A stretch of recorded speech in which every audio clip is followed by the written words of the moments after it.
தற்போது நன்றியுரை ஃபாயிஸ் உஸ்தாத் அவர்கள். அல்ஹம்துலில்லாஹி வகஃபா வஸ்ஸலாத்து வஸ்ஸலாமு அலா மன் லா நபிய்ய பஅதா ஸல்லல்லாஹு அலைஹி வஆலிஹி வஸஹபிஹி அஜ்மாஈன் அம்மா பாத். அன்பான மாணவர்களே, எல்லா புகழும் ஏக வல்லோனாகி அல்லாஹ் ஜல்லஷானஹு தஆலா ஒருவனுக்கே உரித்தாகட்டுமாக. சாந்தியும் சமாதானமும் ஈருலக சர்தார் ஹாத்தமே ரசூல் முஹம்மது முஸ்தபா ரசூலே கரீம் ஸல்லல்லாஹு அலைஹி வஸல்லம் அவர்கள் மீதும் அன்னவர்களுடைய குடும்பத்தார்கள் மீதும் இங்கே அமர்ந்திருக்கிற நம்மவர்கள் நம்மை ஈண்டெடுத்த பெற்றோர்கள் மீதும் அல்லாஹ்வுடைய சாந்தியும் சமாதானமும் என்றென்று நிலவட்டுமாக. ஆமீன். நன்றி உரையிலே ஒரு சில வார்த்தைகளை மட்டும் நான் இங்கே பதிவு ஆசைப்படுகிறேன். ஏனென்றால் ரொம்ப நேரம் ஆயிடுச்சு. இருந்தாலும் இது போன்ற ஒரு வாய்ப்பு மீண்டும் அமையுமா என்பது தெரியாது. கிட்டத்தட்ட 12 மணி நேரங்களுக்கு மேலாய் இந்த பேச்சு போட்டி இந்த அத்தாயி மதரசா வளாகத்தில் சீரோடும் சிறப்போடும் நடைபெற்று முடிந்திருக்கிறது. ஒரே ஒரு விஷயம்தான், கலிமத்தின் தொய்யிபா சதகா என்று சொன்னார்கள் பெருமானா ஸல்லல்லாஹு அலைஹி வஸல்லம். நல்ல வார்த்தைகளை பேசுவது சதகா. கிட்டத்தட்ட ஒரு 12 மணி நேரங்களாய் நம்முடைய வாழ்க்கையை சதக்காவிலே செலவழித்த பாக்கியம் நமக்கு இருக்கிறது. அல்லாஹ் ரசூலுடைய மஜ்லிஸ் என்பது, அவர்களை பற்றி பேசுகிற மஜ்லிஸ் என்பது இந்த உலகத்திலே எந்த மஜ்லிஸ்களுக்கும் கிடைக்காத ஒரு மேன்மை இந்த மஜ்லிஸுக்கு கிடைக்கும். அப்படிப்பட்ட மஜ்லிஸை கிட்டத்தட்ட 12 மணி நேரத்திற்கு மேலாய் சீரோடும் சிறப்போடும் நமது மதரசாவிலே நடத்தியிருக்கிறோம் என்பது மிக பெருமிதமாக இருக்கிறது. ஹஜ்ரத் அவர்கள் சொன்னதைப் போல 12 மணி நேரங்கள் நடுவர்களாய் 3 உலமா பெருமக்கள் எங்களுடைய அழைப்பை ஏற்று சீரும் சிறப்புமாய் வந்து நடத்தி கொடுத்தார்கள். அல்லாஹு தாலா அவர்களுடைய எல்லா விதமான ஹாஜத்துகளையும் அல்லாஹ் நிறைவேற்றி தந்தருவானாக. இந்த பேச்சு போட்டிகள் என்பது ஒரு மார்க்கில் ஜெயிச்சவன் இருக்கிறான், ஒரு மார்க்கில் தோர்த்தவன் இருக்கிறான். உதாரணமாக சொல்லணும்னா, பி ஃப்ராங்க், ஓப்பனாக பேசணும்னா, இவர்கள் எப்படி நடுவர்களாக அமர்ந்திருந்தார்களோ, நான் ஒரு ஆங்கராக உட்கார்ந்து எல்லாருடைய மாணவர்களுடைய பேச்சை கேட்கிற பொழுது ஒரு மாணவருடைய பேச்சு மிக நல்லாக பிடித்திருந்தது. பேரெல்லாம் சொல்ல வேணாம். ஒரு மாணவன் மிக அருமையாக பேசினார், நல்லா பேசினார். ஆனால் அவர் 2வது சுற்றுக்கு தகுதி பெறலை. காரணம் என்னென்னா, ஒரு மார்க்கில் போயிட்டார். நம்ம 14 பேரை தான் தேர்ந்தெடுக்கின்ற சுச்சுவேஷனில் ஒரு மார்க்கில் நல்லா பேசினார். என்னையை கேட்டால் இருக்கிற பேசினவருடைய கருத்துகளில் அவருடைய கருத்து எனக்கு தனிப்பட்ட முறையில் பிடித்திருந்தது. நான் இதை ஏன் சொல்ல வரேன்னா, இப்போ அவர் 2வது சுற்றுக்கு தகுதி பெறவில்லை என்பதனால் அவர் பேச்சாளராக இல்லை என்ற ஒரு கோட்பாடை நம் மனதில் வைத்து கொள்ள விடக்கூடாது. அது மாதிரி 2வது சுற்று 2 தலைப்பு கொடுத்துருந்தோம். கிட்டத்தட்ட ஒரு 10 நாளைக்கு மேலே தலைப்பு முடிவு பண்ணி கொடுத்துருந்தோம். ஒரு 6-7 பேர் முதல்ல பேசினப்போ எல்லாருமே இந்த அறிவியலும் விஞ்ஞானம் பேசி இருந்தப்போ நான் கீழே இறங்கி போகிறப்ப தாரிகை சொல்லிட்டு போனேன், ஹஸ்ரத் 2வது தலைப்பு எவனுமே பேச மாட்டேன், எல்லாம் ஒரே தலைப்பை பேசுகிறாங்க. அப்போ ஹஸ்ரத் சொன்னாங்க, அந்த தலைப்புகள் கொஞ்சம் கஷ்டமாக இருந்துச்சு, அதனால் ஹஸ்ரத் சொல்லிவிட்டு மேலே வரேன். தௌஃபீக் ஆரம்பிச்சு வச்சாப்புல அந்த தலைப்பை, இமாம்களை பற்றி, மிகச்சிறந்த முறையில் மதரசாக்களை பற்றி நம்முடைய நடுவர் அவர்கள் சொன்னதைப் போல தமிழகத்தின் மிகச்சிறந்த ஆலிமாக இருந்த அல்லாமா ஹலீல் அஹ்மது கீரானூரி ஹஜ்ரத் அவர்கள் முதல் வரை அவருடைய பேச்சிலே கொண்டு வந்தார்கள். அல்ஹம்துலில்லாஹ். மதரசாக்களை பேசினார்கள், கிதாபுகளை பேசினார்கள், இமாம்களை பேசினார்கள். இதுவும் மிகச்சிறந்த ஒரு முன்னுதாரணம். அதே போல் ஆன்ஸ்பாட் தலைப்பில் நிறைய பேர் பேசினாங்க, தண்ணி குடிச்செல்லாம் பேசினாங்க. மங்கையர்கள் என்ற ஒரு தலைப்பு. அவர் மங்கையர், ஆக்சுவலாக மங்கைனா பெண்ணுன்னு தான் அர்த்தம். தமிழ் மொழியில் மங்கையர்னா பெண். அவர் யார் நினச்சாருல மனைவியாக. ஆனால் என்ன சொல்ல வரனா, தெரியாத தலைப்பாக இருந்தாலும் 10 நிமிஷம் அதை கொண்டு போகிற திறமை இந்த அத்தாயி மாணவர்களுக்கு இருக்கிறது என்பது தான் இங்கே பெருமையான விஷயம். யாருமே எனக்கு அந்த தலைப்பில் எந்த விஷயமே வரலன்னு சொல்லி இடையில நிப்பாட்டிட்டு தெற்கு திணறி போகலை. 7 மாணவர்களும் தலைப்பிற்குள் சரியாக பேசினார்களா தவறாக பேசினார்களா என்பதை விட அந்த தலைப்பை மிகச்சிறந்து பேசினார்கள். நான் ரெண்டு விஷயத்தை மட்டும் இங்கே சொல்லி முடிவுக்கு வர ஆசைப்படுறேன். எனக்கு நேரம் ரொம்ப அதிகமாகிடுச்சு. ஒரு பயான் செய்வதற்கு அனுபவம் தேவையா, கல்வி தேவையா? அறிவாளி பேசி விடுவாரா, அனுபவசாலி பேசிடுவாரா? சொல்லுங்க பார்ப்போம். அனுபவசாலியை பேசுகிறாருன்னா மௌத்தை யார் பேசுகிறது? மௌத்தை யாருங்க பேசுகிறது? யார் மௌத்தா பேசுகிறது? அசத் பேசுவார். அவர் மௌத்தா போயிடுவாங்க. மௌத்தை பேசுகிற அனுபவம்னா மௌத்தா போனதான் தான் பேச முடியும். மௌத்தை பற்றி நான் இதை இங்கே சொல்ல வரலை. அல்லாமா ஹலீல் அஹ்மத் ஹஸரத் அவர்கள் பயானில் இதை சொல்லுவார்கள். ஹஸரத் அவங்க பட்டம் பெற்று போயிருந்தப்ப, அப்போ ஆரம்பம் ஹஸரத் அவங்க சின்ன வயசில் இருந்தப்ப ஒரு கல்யாண மணியில் ஹஸரத் பேசினாங்களாம். அப்போ ஹஸரத்துக்கு நிக்காஹ் ஆகாமல் கல்யாணத்தை பற்றி பேசினப்போ அங்கே வந்து ஒருத்தர் சொன்னாராம், ஹஸரத் நீங்கள் உங்களுக்கு கல்யாணம் முடிஞ்சாங்க? இல்லை, கல்யாணம் தான் முடியல. கல்யாணம் முடியாமல் நீங்கள் கணவன் மனைவி வாழ்க்கையை பற்றி எப்படி பேசுகிறீங்க? அது நல்லாவா இருக்குது? அப்போ தான் ஹஸரத் சொன்னாங்களாம், கல்யாணம் முடித்தா தான் மணமக்களை பேசணும்னா மௌத்தா போனவங்க தான் மௌத்தை பற்றி பேசணும் சொல்லிட்டு ஹஸரத் சொன்னாங்க, விண்டவர் கண்டிலர் கண்டவர் விண்டிலர். மௌத்தை பார்த்தவன் எவனாலையும் பேச முடியாது. மௌத்தை பற்றி பேசுன யாராலையுமே மௌத்தா பேசிக்கிறவன் யாரும் மௌத்தா போக முடியாது. மௌத்தாயிருக்கு பேச முடியாதுண்ணா. மௌத்தை பற்றி பேசியவர்கள் அதை பார்க்காம இருந்தால் தான் பேச முடியும். மௌத்தை பார்த்துட்டு பேச முடியுமா? கண்டவர் வெண்டிலர். மௌத்தை பார்த்துட்டவங்க பேச முடியாது. அப்போ நான் சொல்கிறேன், ஒரு பயானுக்கு தேவை கல்விதான். அனுபவம் வாழ்க்கையில் கற்றுத்தரும். நமக்குத்தான் பாடம் கற்றுத்தருமே தவிர அனுபவத்தை அடுத்தவர்களில் நீங்கள் தெரிஞ்சவங்கன்னு பகிரலாமே தவிர அதை வைத்து பயான் பேசிவிட முடியாது.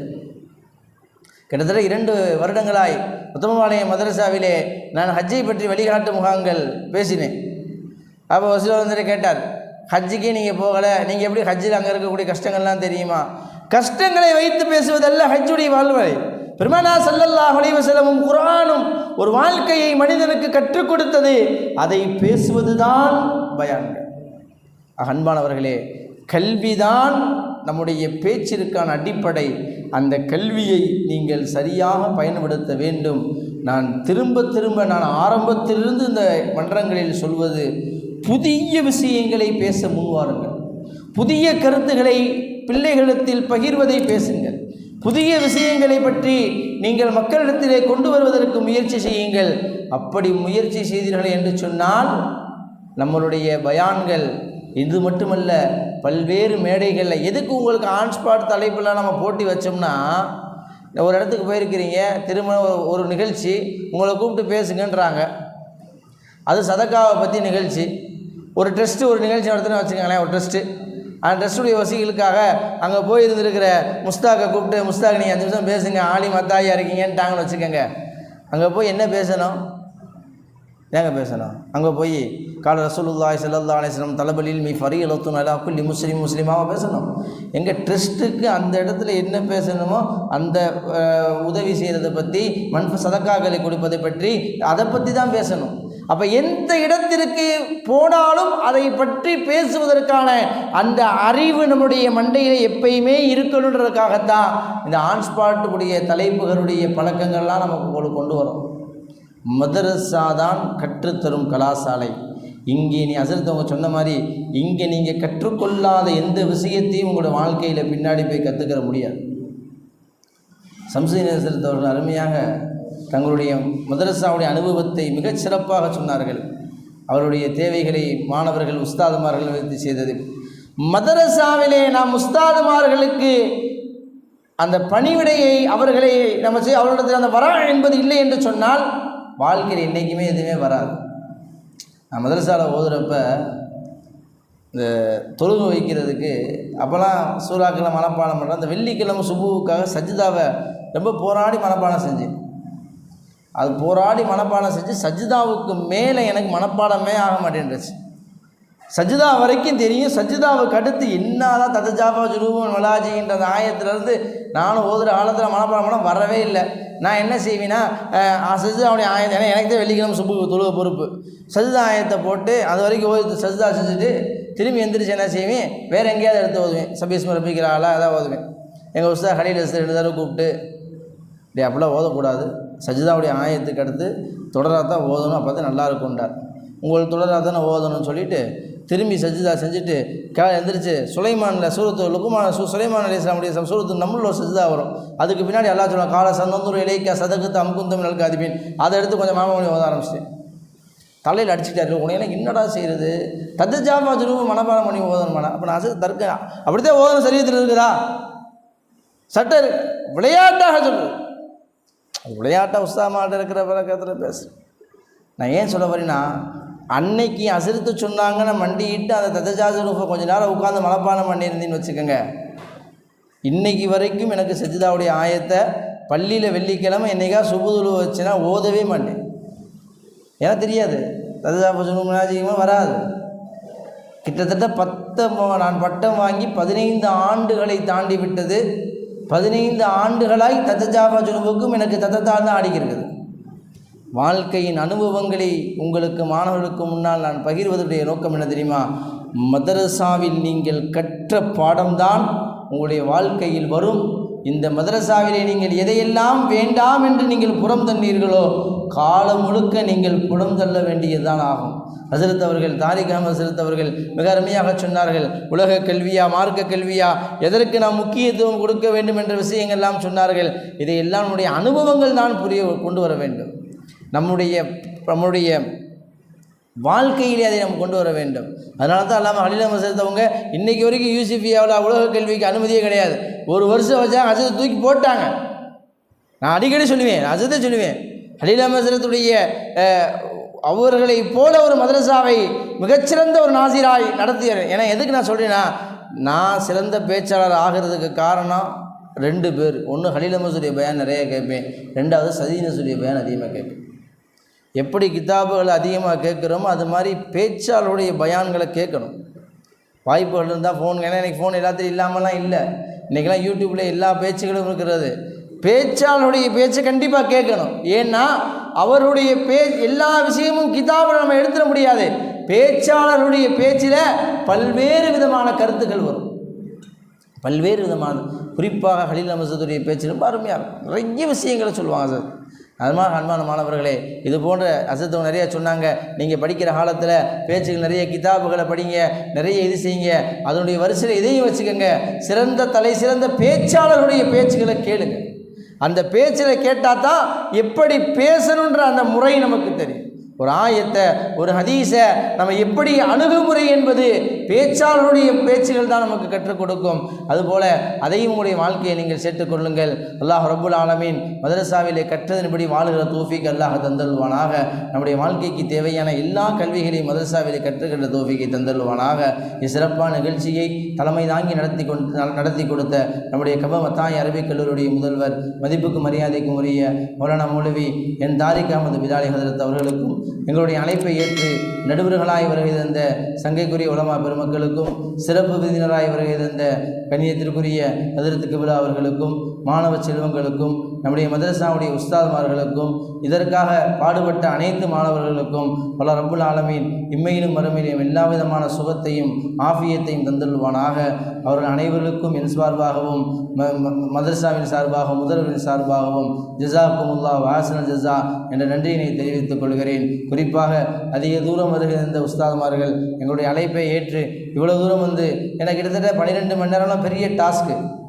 ஒரு பயானம் 40 நிமிஷத்துக்கு மேலே கேட்க முடியாது. நீங்கள் பேசுகிற பேச்ச 12 மணி நேரம் கேட்டிருக்கிறாங்கன்னா அவங்க 3 பெரிய தியாகி அல்லாஹ் தாலா. அதுபோல தியாகங்கள் செய்தவர்களுக்கு அல்லாஹ் தாலா மென்மேலும் விதமான பரக்கத்துகளை அல்லாஹ் தந்தல்வானாக. மாணவர்களுக்கு அதிகமான பேச்சாற்றல், நிறைய பேசுங்க, திரும்ப நிறைய பேசுங்க, நிறைய படிங்க. நம்ம ஒரு விஷயத்தை பேசணும்னு சொன்னால் அந்த பேசுகிற விஷயத்தை நம்ம புதுசாக பேசணுன்ற வழக்கத்தை கொண்டு வாங்க. உங்களுக்கு சொல்ல வர 2 விஷயந்தான். புதியதாக பேசணும்னு சொல்லுங்கள். எப்போ மைக்கு எடுத்தாலும் தலபுல் இல்மி ஃபரீலத்தை விடுங்க தயவு செஞ்சு. அதை விட ஹதீஸ்களுக்கு ஏராளமான இல்முடைய ஹதீஸ், எத்தனை இல்முடைய ஹதீஸ்கள் இருக்குது தெரியுமா? எடுத்து பாருங்கள், அந்த ஹதீஸுகளை பேசுங்க. எப்போ பார்த்தா சயின்ஸு விஞ்ஞானத்துக்கு பேசுகிற எல்லாமே சொல்ல தலபுல் ஃபரீலா தான். அன்பான மாணவர்களை குறைக்காக சொல்லவில்லை. உஸ்தாதுமார்கள் சொல்லுகிற குறைகள் உங்களுடைய வாழ்க்கையின் திருத்தங்கள் அதை நீங்கள் திருத்தி கொள்ள வேண்டும். ரப்புல் ஆலமீன் எல்லா விதமான பழக்கங்களையும் நமக்கு தந்தருவானாக. நல்ல பேச்சாளரை அல்லாஹ் உருவாக்குவானாக. அல்லாஹு தாலா இங்கே அமர்ந்திருக்கிற அத்தனை மாணவர்களையும் சிறந்த பேச்சாளர்களாக ஆகி இவர்கள் மூலம் சமூக பணியை அல்லாஹ் வாங்கி கொள்வானாக. வாஹிர் தவான் அல்ஹம்துலில்லாஹி ரப்பில் ஆலமீன். அஸ்ஸலாமு அலைக்கும் வரஹ்மத்துல்லாஹி வபரகாத்துஹு.